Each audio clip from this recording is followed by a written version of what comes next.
Hello friends, good morning. स्वागत है आप सबका हमारे यूट्यूब चैनल लर्नर्स क्लासेस में। हम पढ़ रहे थे घटना चक्र पूर्वावलोकन हिस्ट्री 2023 एडिशन को, जिसमें जो हम ये दिल्ली सल्तनत पढ़ रहे थे उसमें हम जो है कुछ क्वेश्चन रह गए थे, तो चलिए उनको भी इस वीडियो में देख लेते हैं।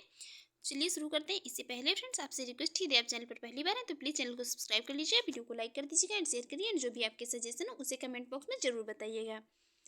इसको भी देख लेते हैं। इसके बाद जो है हम इसका जो नेक्स्ट चैप्टर है उसको देखेंगे।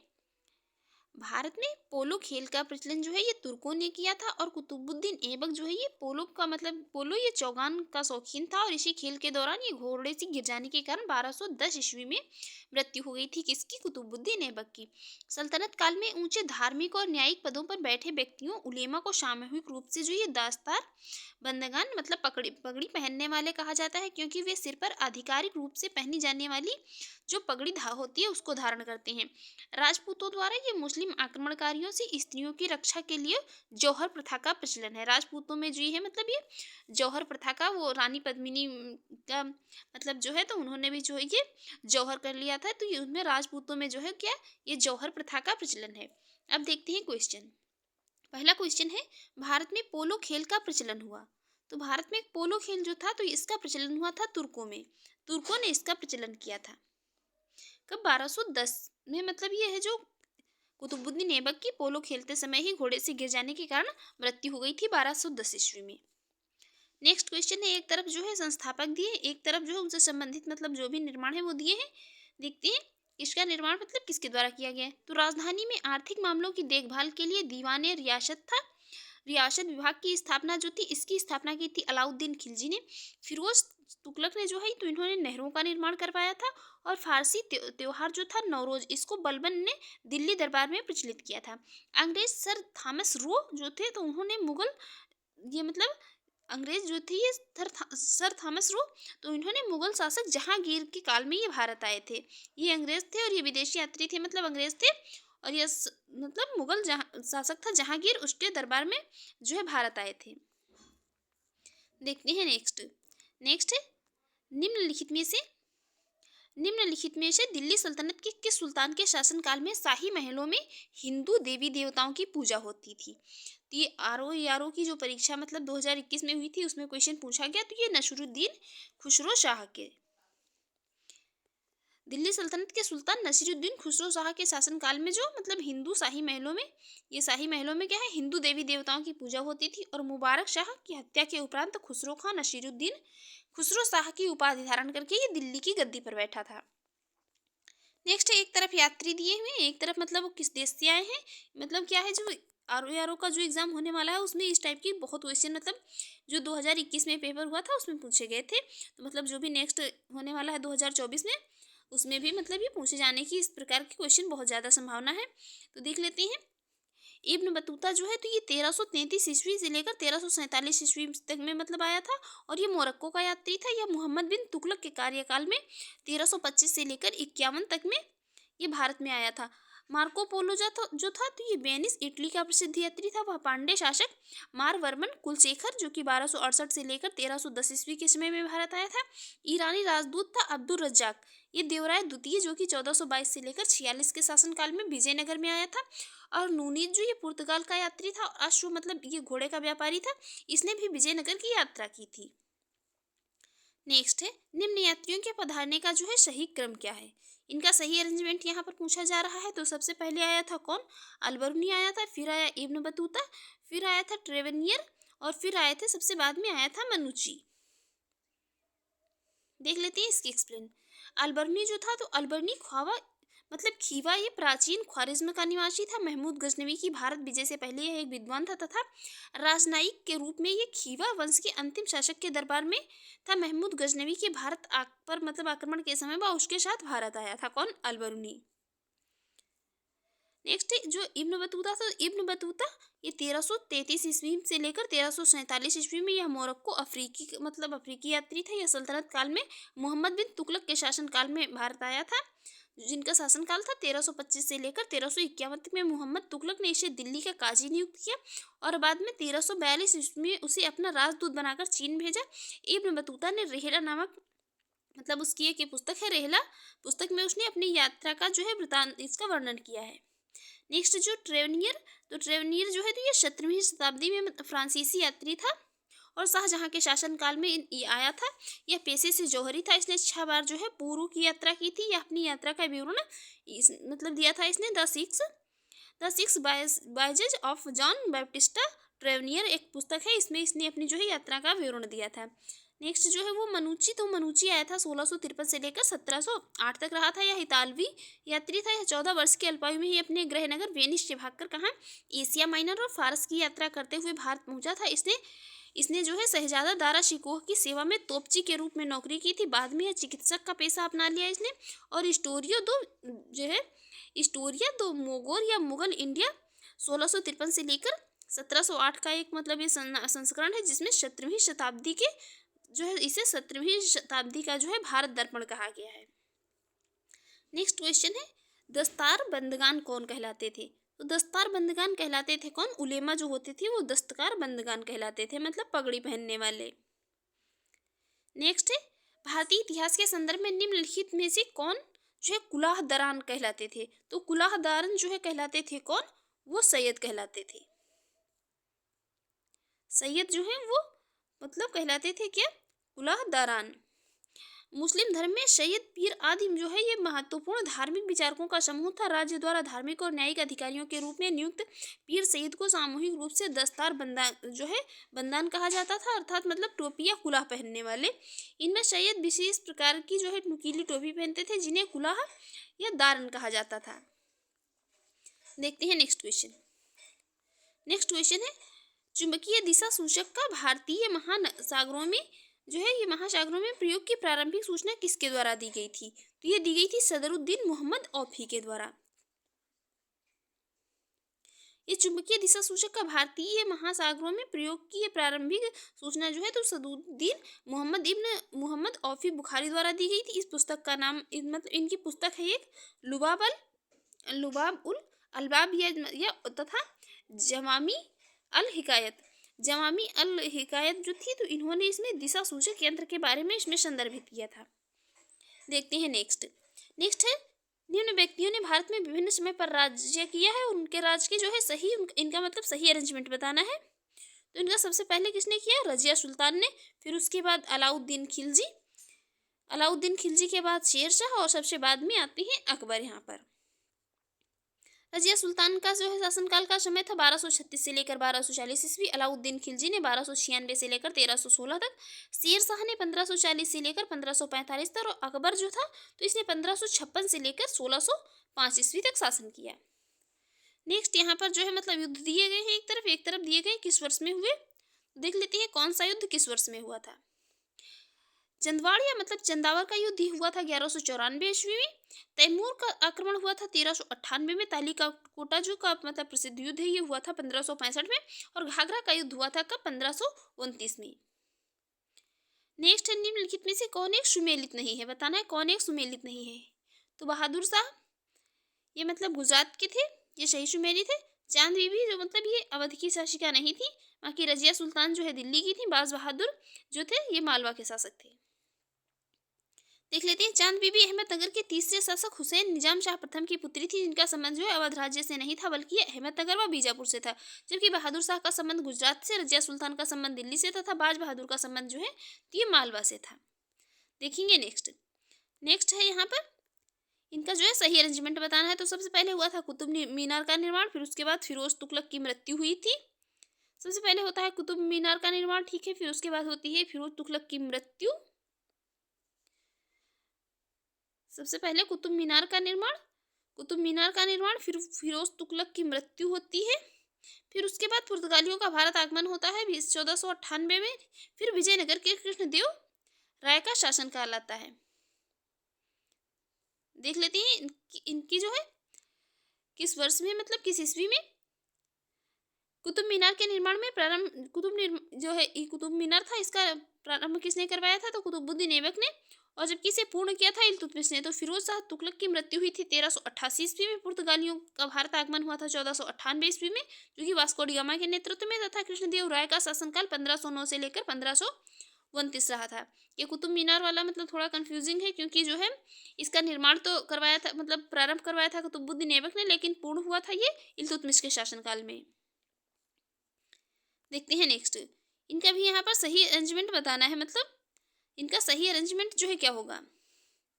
तो देख लेते हैं यहाँ पर 1192 ईस्वी में तराइन के द्वितीय युद्ध हुआ था। 1192 ईस्वी में इसमें मोहम्मद गौरी द्वारा पृथ्वीराज चौहान की पराजय के बाद भारत में मुस्लिम शक्ति की स्थापना हुई थी।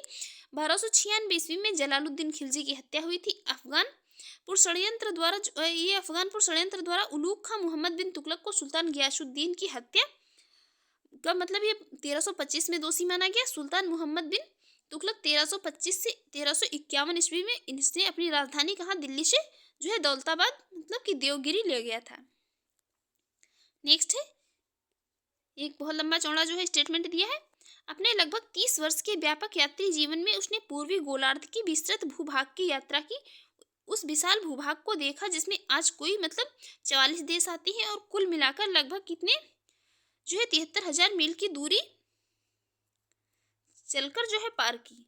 वह कौन था? वह यात्री, यहाँ पर किसकी बात हो रही है? वो यात्री था कौन? Ibn Battuta. देख लेते हैं इसकी एक्सप्लेन।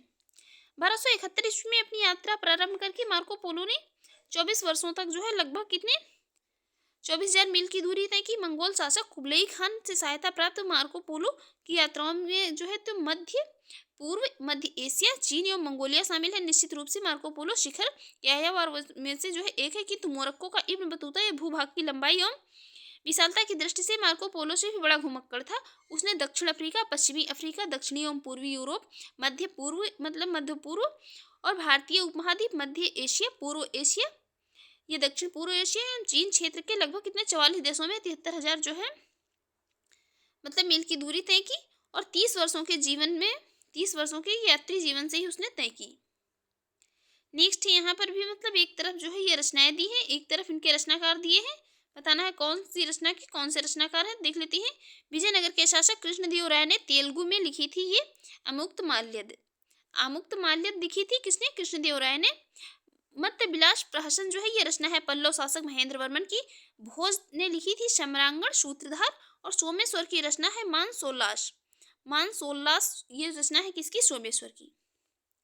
नेक्स्ट है, दिल्ली सल्तनत की किस वंश ने सबसे कम समय तक शासन किया था? ये क्वेश्चन मतलब बहुत पूछा जाता है। सबसे लंबे समय तक किया था किसने? तुगलक ने। और सबसे कम समय तक किया था किसने? खिलजी ने। तो ये दोनों को मतलब इंपॉर्टेंट है, दोनों को याद रखिए। देखते हैं नेक्स्ट है आईने उल मुल्क मुल्तानी ने इनमें से जो है किस शासक के अधीन सेवा की थी?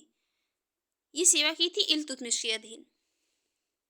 देख लेते हैं इसकी एक्सप्लेन।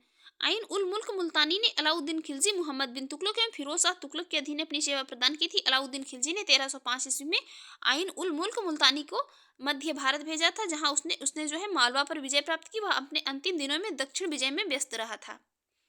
देखते हैं नेक्स्ट क्वेश्चन। नेक्स्ट, निम्नलिखित में से किस प्रथा की शुरुआत राजपूतों के समय में हुई थी? तो ये जौहर प्रथा।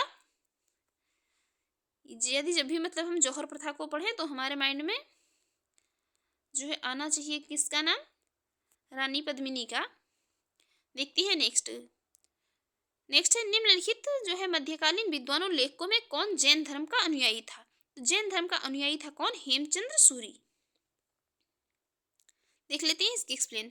हेमचंद्र सूरी मध्यकालीन विद्वान लेखकों में जैन धर्म का अनुयायी था। वह जयसिंह सिद्धराज के दरबार को सुशोभित करता था। उसी से प्रभावित होकर जयसिंह सिद्धराज ने अबू पर्वत पर एक मंडप का निर्माण करवाया था। उसने जैन तीर्थंकरों की मूर्तियां स्थापित करवाई थी, जो अनंतर एक जैन तीर्थ के नाम से मतलब जाना जाता है।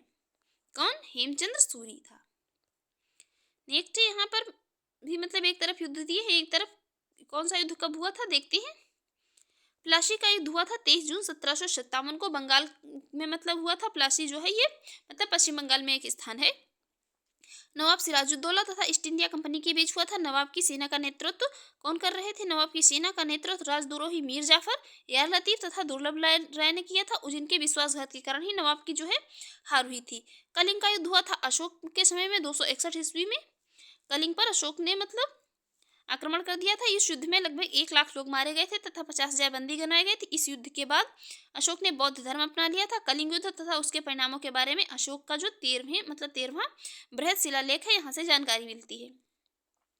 नेक्स्ट है हल्दी घाटी का युद्ध। ये हुआ था 1576 ईस्वी में। मुगल सम्राट अकबर तथा महाराणा प्रताप के बीच लड़ा गया था हल्दी घाटी का युद्ध। बाकी ये तराइन का द्वितीय युद्ध हुआ था 1192 ईस्वी में पृथ्वीराज चौहान और मोहम्मद गौरी के बीच, जिसमें गौरी की सजगता और श्रेष्ठ युद्ध प्रणाली के कारण जो है उसकी जीत हुई थी। पृथ्वीराज चौहान हार गया था। वहीं पर प्रथम युद्ध जो हुआ था तराइन का, उसमें इसका अपोजिट हुआ था। देखते हैं नेक्स्ट है यहाँ पर शेरशाह सूरी द्वारा जो है निर्मित सड़कों में विशेष ये उल्लेखनीय है सड़क कौन सी जो है सड़क है लाहौर से लेकर सोनार गांव कहाँ तक बांग्लादेश तक जाती है, जो सबसे लंबी सड़क है। ये इसे कहती हैं सड़क ए आजम। सड़क ए आजम के नाम से जानी जाती है। बाकी प्रतीक मुद्रा मोहम्मद तुगलक ने जारी की थी। आईने दहशाला पद्धति का संबंध अकबर की भू राजस्व व्यवस्था से है। और चहलगानी अमीर तुर्कान चहलगामी दल का गठन किसने किया था, तो इल्तुतमिश ने किया था। तो सभी चीज़ें यहाँ पर एकदम जो है क्लियर हो गई। देखते हैं नेक्स्ट है मध्यकालीन भारतीय इतिहास में पनही तथा उपाहना का उल्लेख किस संदर्भ में मिलता है। ये पनही तथा उपाहना जो क्या है, ये मतलब दोनों शब्द जो हैं तत्सम तत्भव भी हैं एक दूसरे के। ये इसका किस में मिलता है मध्यकाल में। ये पनही तथा उपाहना का उल्लेख जूता के लिए मिलता है, मतलब जूता के लिए ये शब्दों का इस्तेमाल किया जाता था मध्यकाल में। और ये जो यहाँ पर एक शब्द तत्सम है एक तत्भव है, इन दोनों में से कमेंट बॉक्स में बताइए जो है कौन सा शब्द तत्सम है और कौन सा तत्भव है। नेक्स्ट है मध्यकालीन भारत में शब्द फणम किससे निर्दिष्ट करता है। फणम शब्द निर्दिष्ट करता है किसको, मध्यकाल भारत में सिक्के को। दक्षिण भारत में मध्यकाल से 19वीं शताब्दी के बीच जारी सोने के जो छोटे सिक्के होते थे उन्हें फणम कहा जाता था, फनम। नेक्स्ट है 13वीं और 14वीं शताब्दी में भारतीय कृषक खेती नहीं करते थे। तो ये खेती किसकी नहीं करते थे 13वीं और 14वीं शताब्दी में, तो ये खेती नहीं करते थे मक्का की।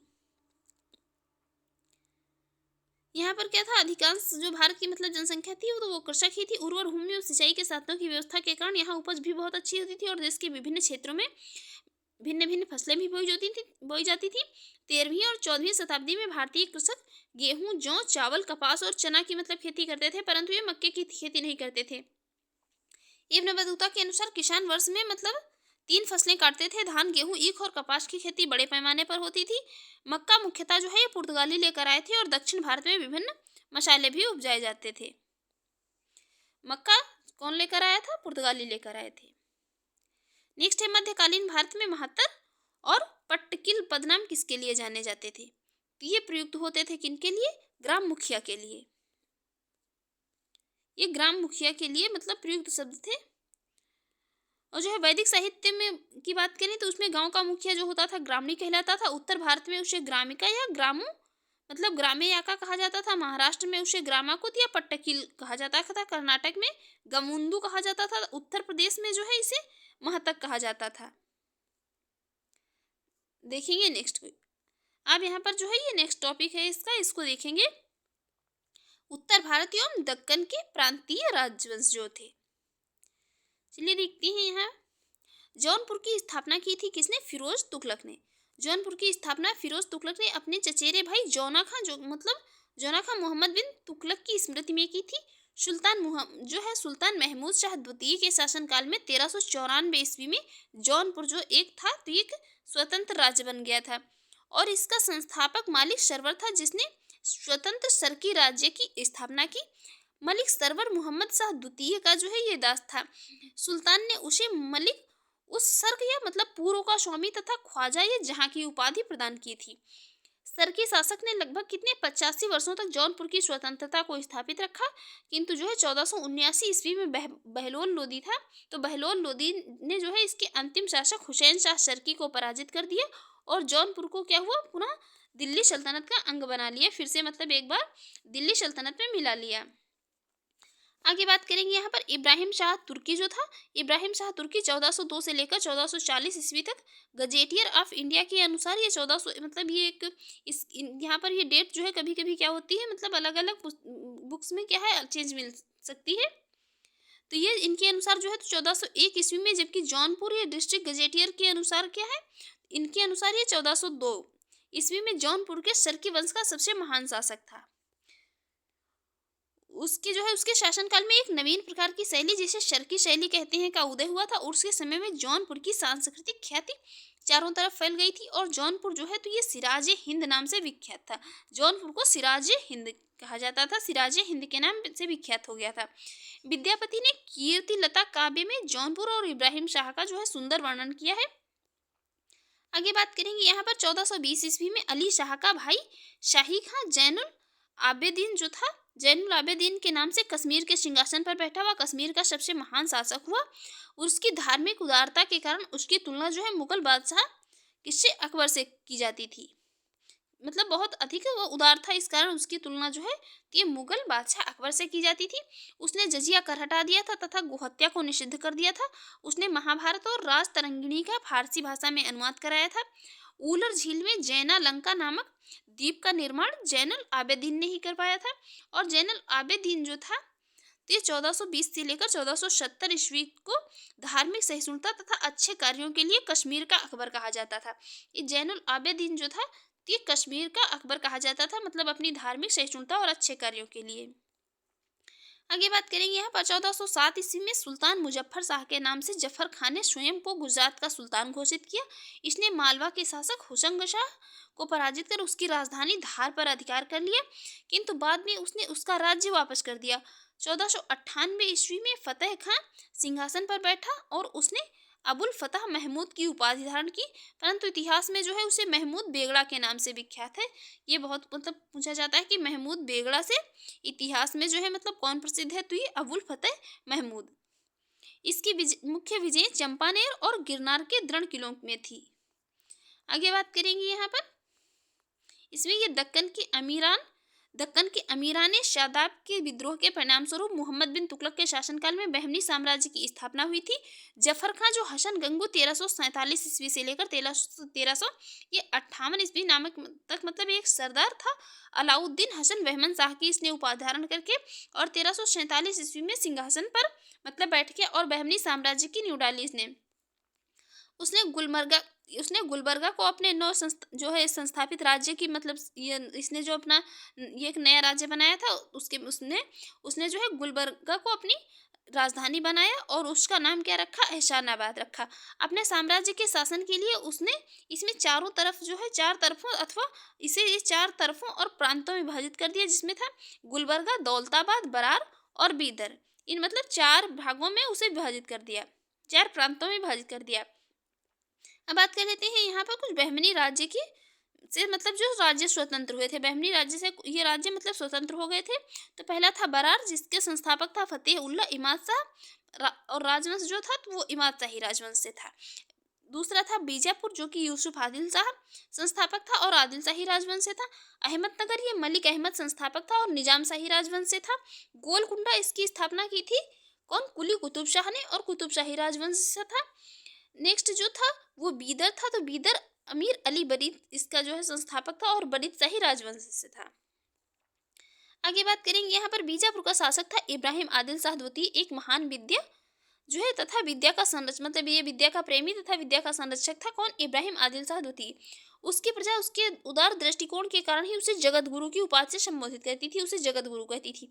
गरीबों की सहायता करने के कारण उसे अबला बाबा या निर्धनों का मित्र भी कहा जाता था। इब्राहिम आदिल शाह द्वितीय ने हिंदी संगीत संग्रह किताबे नौरस की रचना की थी। ये किताबे नौरस की रचना किसने की थी, तो इब्राहिम आदिल शाह द्वितीय ने की थी। उसी के काल में जो था तो ये फरिश्ता ने तारीख फरिश्ता नामक एक मतलब प्रसिद्ध ग्रंथ की रचना पूरी की थी। इब्राहिम ने नौरस नगर की स्थापना भी की थी तथा उसे अपनी जो है राजधानी बनाया था। बीजापुर के मोहम्मद आदिल शाह का मकबरा जो है गोल गुंबद के नाम से विख्यात है। यह भारत के विशालतम ऐतिहासिक भवनों में शामिल है तथा विश्व के विशालतम गुंबदों में भी ये शामिल है। गुजरी महल राजा मानसिंह तोमर ने 1486 से लेकर 1516 ईस्वी के मध्य में बनवाया था और वर्तमान में गुजरी महल को जो है संग्रहालय का रूप दे दिया गया है। अब हम बात कर लेते हैं क्वेश्चन की। पहला क्वेश्चन है जौनपुर नगर निम्नांकित की स्मृति में स्थापित किया गया था, तो ये किसकी, मोहम्मद बिन तुगलक की स्मृति में। देख लेते हैं इसकी एक्सप्लेन। जौनपुर की स्थापना फिरोज तुगलक ने अपने चचेरे भाई जौना खां, जो कि मतलब मोहम्मद बिन तुगलक की स्मृति में बनवाया था, और सुल्तान महमूद शाह द्वितीय के शासनकाल में 1394 में जौनपुर एक जो है स्वतंत्र राज्य बन गया। और इसका संस्थापक मलिक सरवर था, जिसने स्वतंत्र सरकी राज्य की स्थापना की। मलिक सरवर महमूद शाह द्वितीय का दास था। सुल्तान ने उसे मलिक उस शर्क या पूर्व का स्वामी तथा ख्वाजा ये जहां की उपाधि से प्रदान की थी। नेक्स्ट, जौनपुर नगर की स्थापना किसने की थी? ये की थी किसने? फिरोज शाह तुगलक ने। फिरोज शाह तुगलक ने स्थापना की थी। नेक्स्ट है, सरकी सुल्तानों के शासनकाल में निम्न स्थानों में से किसे पूर्व का सिराज कहा जाता था? तो पूर्व का सिराज कहा जाता था किसको? जौनपुर को। जौनपुर को कहा जाता था पूर्व का सिराज, या मतलब सिराज हिंद भी कहा जाता था। सिराज हिंद या पूर्व का सिराज। नेक्स्ट है, निम्न में से किसे भारत का सिराज कहा जाता था? तो भारत का सिराज भी कहा जाता था जौनपुर को ही। नेक्स्ट है, जौनपुर राज्य का अंतिम शासक कौन था? जौनपुर राज्य का अंतिम शासक था कौन? हुसैन शाह। देखते हैं नेक्स्ट, इसकी एक्सप्लेन देख लेते हैं। ये स्थापना वगैरह तो इसकी देख ही चुके हैं किसने की थी, किंतु जो है क्या था, ये 1479 ईस्वी में बहलोल लोधी ने इसके अंतिम शासक थे हुसैन शाह को मतलब हुसैन शाह सरगी को पराजित कर जौनपुर को क्या है पुनः दिल्ली में मिला लिया था। जौनपुर को सिराज हिंद कहा जाता था। नेक्स्ट है, कश्मीर का शासक जो कश्मीर का अकबर नाम से जाना जाता था, किसको? जैनुल या जैन अल आबेदीन को। देख लेते हैं इसकी एक्सप्लेन। 1420 ईस्वी में अली शाह का भाई था शाही खां, जैनुल आबेदीन के नाम से कश्मीर सिंहासन पर बैठा था। वह कश्मीर का सबसे महान शासक हुआ था। वह अपनी धार्मिक मतलब अधिक जो है धार्मिक अत्यधिक सहिष्णु था। उसकी धार्मिक उदारता के कारण उसकी तुलना जो है मुगल बादशाह था अकबर से की जाती थी। उसने हिंदुओं पर जज लगाने मतलब ये हिंदुओं पर लगने वाला जजिया कर हटा दिया था, और ऐसा करने वाला वह प्रथम शासक था। उसने गो हत्या को निषिद्ध कर दिया था। उसके समय में महाभारत, दशावतार तथा राज तरंगिणी का फारसी भाषा में अनुवाद कराया गया था। नेक्स्ट, निम्न में से किस शासक ने सर्वप्रथम जजिया कर समाप्त किया था? तो ये था जजिया कर समाप्त करने वाला जैनुल आबेदीन। नेक्स्ट है यहाँ पर जैनुल आबेदीन द्वारा पूरी की गई कश्मीर की जामा मस्जिद की प्रभावकारी विशेषताओं में शामिल है। तो प्रभावकारी विशेषताओं में शामिल है यहाँ पर बुर्ज, बौद्ध पगोड़ाओं से में समानता और फारसी शैली। यहाँ पर तीनों सम्मिलित है। राइट आंसर हो जाएगा ऑप्शन बी। देख लेते हैं इसकी एक्सप्लेन। सुल्तान सिकंदर बुत किशन द्वारा श्रीनगर में जामा मस्जिद का निर्माण 1400 ईस्वी के लगभग करवाया गया था, जिसके बाद जैनुल आबेदीन द्वारा विस्तारित करवाया गया। मस्जिद में आग लगने के कारण इसका जो है पुनः निर्माण और जीर्णोद्धार कई बार करवाया गया। मस्जिद की विशेषताओं में बुर्ज, फारसी शैली तथा बौद्ध पगोड़ाओं से समानता ये सभी सम्मिलित हैं उसमें। नेक्स्ट, निम्नलिखित में से कौन सा विद्वान कुंभा के दरबार में नहीं था? तो कुंभा के दरबार में थे मुनि सुंदर सूरी, टिल्ला भट्ट, नाथा बाकी। कौन नहीं थे? तो नहीं थे मुनि जिन विजय सूरी। देखते हैं नेक्स्ट, बताना है कौन सा सही सुमेलित नहीं है। सही सुमेलित है राणा हमीर, ये मेवाड़ राज्य के शासक थे। राणा चुंडा जो थे तो ये मारवाड़ के शासक थे। मलिक राजा फारूकी खानदेश के, बाकी मलिक सरवर ख्वाजा खां जो थे तो ये मालवा के नहीं थे। ये कहाँ के थे? जौनपुर सल्तनत उत्तर भारत में 1394 से लेकर 1479 ईस्वी के मध्य एक स्वतंत्र इस्लामिक राज्य था। इस सल्तनत पर सरकी राजवंश का शासन था। इसकी स्थापना 1394 ईस्वी में हुई थी। ख्वाजा ये जहां मलिक सरवर द्वारा की गई थी। ख्वाजा ये जहां मलिक जो है ये सरवर द्वारा की गई थी इसकी स्थापना। नेक्स्ट है यहाँ पर एक तरफ मध्यकालीन भारतीय राज्य दिए हैं, एक तरफ जो है वर्तमान मतलब क्षेत्र दिए हैं। तो बताना है कौन सा जो है यहाँ पर सही सुमेलित है। तो केवल ये दुर्गर जो है जम्मू कश्मीर यही सही सुमेलित है। बाकी यहाँ पर देखते हैं मध्यकालीन भारतीय राज्यों में चंपक जो है चंबा तथा कुल्लू का संबंध हिमाचल प्रदेश से है। दुर्गर जम्मू एवं कश्मीर में स्थित है। चंपक, दुर्गर और कुलूत राजपूतों से संबंधित इन तीनों राज्यों का उदय जो है ये त्रिपक्षीय संघर्ष में शामिल राज्यों पाल, प्रतिहार और राष्ट्रकूट के पतन के परिणाम स्वरूप हुआ था। देखेंगे नेक्स्ट यहाँ पर बहमनी राज्य की स्थापना की थी। इसकी स्थापना की थी अलाउद्दीन हसन ने। अलाउद्दीन हसन ने इसकी स्थापना की थी बहमनी राज्य की। और ये मतलब सब देख चुके हैं अभी, बिल्कुल अभी देखा है हमने इन सबको भी, ये एक्सप्लेन हम अभी देख ही चुके हैं। देखते हैं इसलिए नेक्स्ट है बहमनी राज्य का संस्थापक कौन था। तो बहमनी राज्य का संस्थापक था कौन? अलाउद्दीन हसन। नेक्स्ट है बहमनी राज्य की स्थापना किस वर्ष हुई थी। ये हुई थी कब? 1347 ईस्वी में। नेक्स्ट है बहमनी राज्य की प्रथम राजधानी निम्नलिखित में से कौन सी थी। वो थी कौन? गुलबर्गा थी। नेक्स्ट है दक्षिण में बहमनी राज्य का संस्थापक निम्न में से कौन था। तो दक्षिण में कौन था? हचनगंगू था। नेक्स्ट है बहमनी राज्य स्थापित हुआ था। बहमनी राज्य जो है ये स्थापित हुआ था कब? 14वीं सदी ईस्वी में। नेक्स्ट एक तरफ नगर दिए हैं, एक तरफ जो है उनके शासक दिए हैं। देखते हैं कौन से नगर का कौन शासक है। कौन से नगर का मतलब कौन शासक था। बीजापुर में आदिल शाही राजवंश की स्थापना यूसुफ आदिल शाह ने की थी। कुतुब शाही वंश की स्थापना गोलकुंडा में कुली कुतुब शाह ने की थी। निजाम शाही वंश की स्थापना अहमदनगर में मलिक अहमद ने की थी। और सरकी शाही राजवंश ने जौनपुर में शासन किया था तथा इस वंश की स्थापना मलिक सरवर नामक एक हिजड़े ने की थी। नेक्स्ट निम्नलिखित मुस्लिम शासकों में किस एक को उसकी धर्मनिरपेक्षता की आस्था के कारण उसकी मुस्लिम प्रजा जगत गुरु कहकर पुकारती थी। तो ये जगत गुरु कहती थी किसको? इब्राहिम आदिल शाह को। देख लेते हैं इसकी एक्सप्लेन। इसको जो है जगत गुरु की भी उपाधि मिली थी। इसे अबला बाबा और निर्धनों का मित्र भी कहा जाता था क्योंकि यह मतलब बहुत ही मतलब उदार व्यक्ति था इसलिए। नेक्स्ट है किताबे नौरस नामक पुस्तक का लेखक। तो किताबे नौरस की रचना की है किसने? इब्राहिम आदिल शाह द्वितीय ने। और ये आदिल शाह द्वितीय जो है तो ये बीजापुर सल्तनत के शासक थे। रचना है इनकी किताबे नौरस। ये दक्कनी भाषा में लिखी गई है। नेक्स्ट है यहाँ पर अहमदनगर के निजाम शाही वंश का अंत कैसे हुआ था। निजाम शाही वंश जो था इसका अंत कैसे हुआ था। देखते हैं 4 स्टेटमेंट है। पहला है अहमदनगर को मुगल साम्राज्य में मिलाकर हुसैन शाह को आजीवन कारावास दिया गया था। बिल्कुल पहला स्टेटमेंट ही करेक्ट है, इसलिए बाकी पढ़ने की जरूरत नहीं है। राइट आंसर हो जाएगा ऑप्शन ए। देख लेते हैं इसकी एक्सप्लेन। शाहजहां के शासनकाल के दौरान 1632 में महावत खां के नेतृत्व में अहमदनगर पर आक्रमण किया गया। उसने दौलताबाद के दुर्ग को जीतने के लिए अहमदनगर के वजीर फतेह खां को अपनी ओर मिला लिया। 4 महीने की घेराबंदी के पश्चात दौलताबाद के दुर्ग को जीत लिया और सुल्तान हुसैन निजाम शाह तृतीय को बंदी बनाकर ग्वालियर के किले में भेज दिया गया तथा अहमदनगर को मुगल साम्राज्य में मिला लिया गया। देखते हैं नेक्स्ट यहाँ पर बताना है कौन सा सही शुमेली थे। तो बाज बहादुर ये मालवा के थे, कुतुब शाह गोलकुंडा के थे, सुल्तानपुर मुजफ्फर शाह गुजरात की थी, बाकी यूसुफ आदिल शाह अहमदनगर के नहीं थे। तो यही वाला सही नहीं शुमेली थे। देख लेते हैं। यूसुफ आदिल शाह बीजापुर का शासक था ना कि अहमदनगर का, जबकि बाज बहादुर मालवा का था, कुतुब शाह गोलकुंडा का एवं सुल्तान मुजफ्फर शाह जो ये गुजरात का शासक था। नेक्स्ट है गोलकुंडा को वर्तमान में क्या कहा जाता है। इसको कहा जाता है वर्तमान में हैदराबाद। दक्षिण भारत के हैदराबाद में कुतुब शाही वंश की स्थापना गोलकुंडा के विस्तृत खंडार फैले हुए थे। 16वीं-17वीं शताब्दी में इस क्षेत्र पर कुतुब शाही शासकों का शासन था। मुगल वंश में औरंगजेब ने गोलकुंडा के कुतुब शाही वंश का अंत करके उसे अपने साम्राज्य में मिला लिया था। उस युग में वह हीरों के लिए प्रसिद्ध था। नेक्स्ट है यहाँ पर बताना है कौन सा जो है सही सुमेलित है।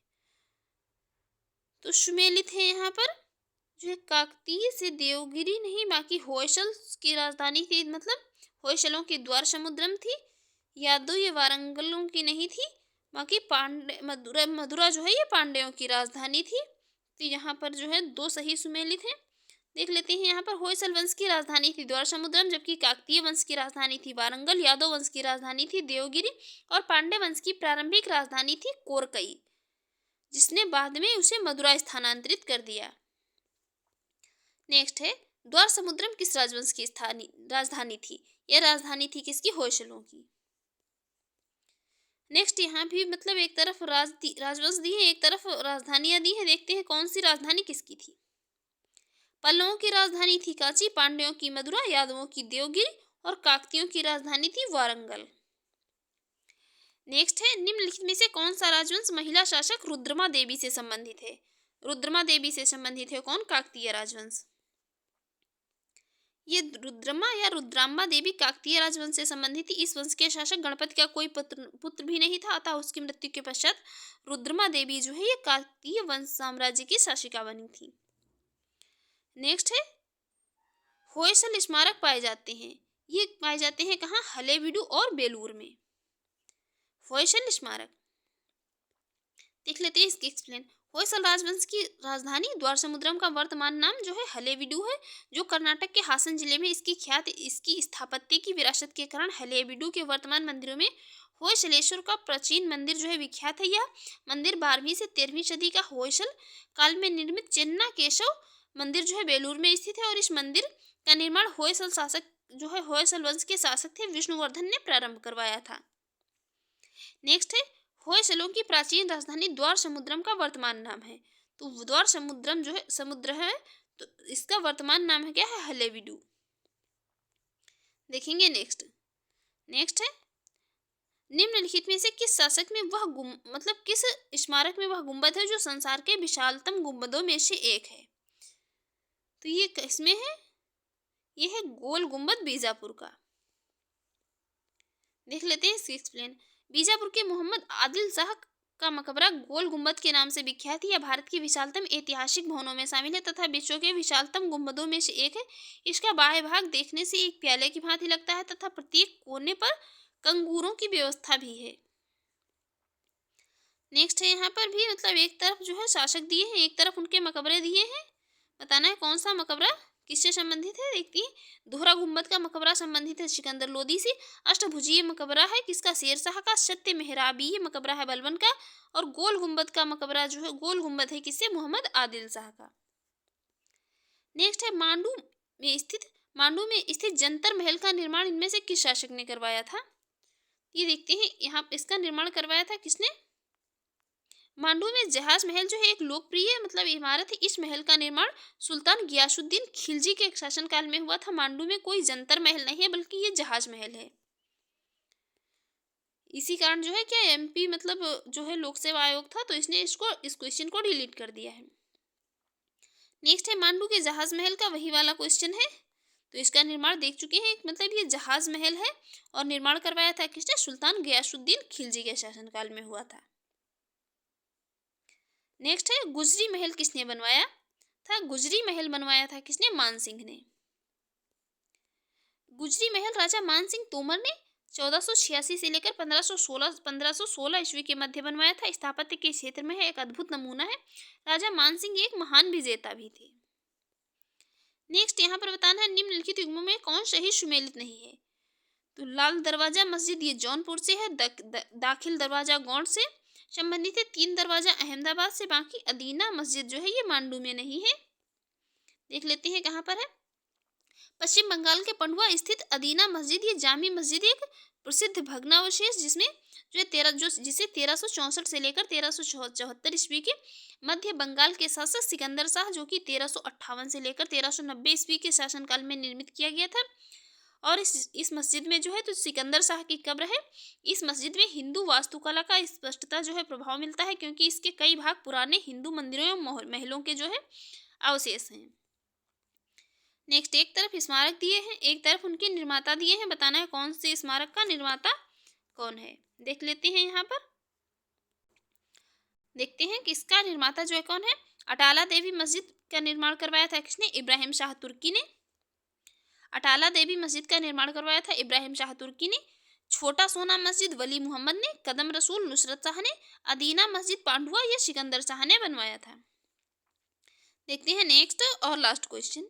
नेक्स्ट क्वेश्चन है दक्षिण भारत के पोलीगार कौन थे, तो दक्षिण भारत के पोलीगार थे कौन, क्षेत्रीय प्रशासकीय और सैन्य नियंत्रक जो थे उन्हें पोलीगार कहते थे। देख लेते हैं इसकी एक्सप्लेन। पोलीगार एक सामंतवादी उपाधि थी जो दक्षिण भारत के नायक शासकों द्वारा 16वीं से 18वीं शताब्दी के दौरान नियुक्त किए गए जो क्षेत्रीय प्रशासकीय और सैन्य नियंत्रकों के एक वर्ग को प्रदान की गई थी। कौन सी, पोलीगार।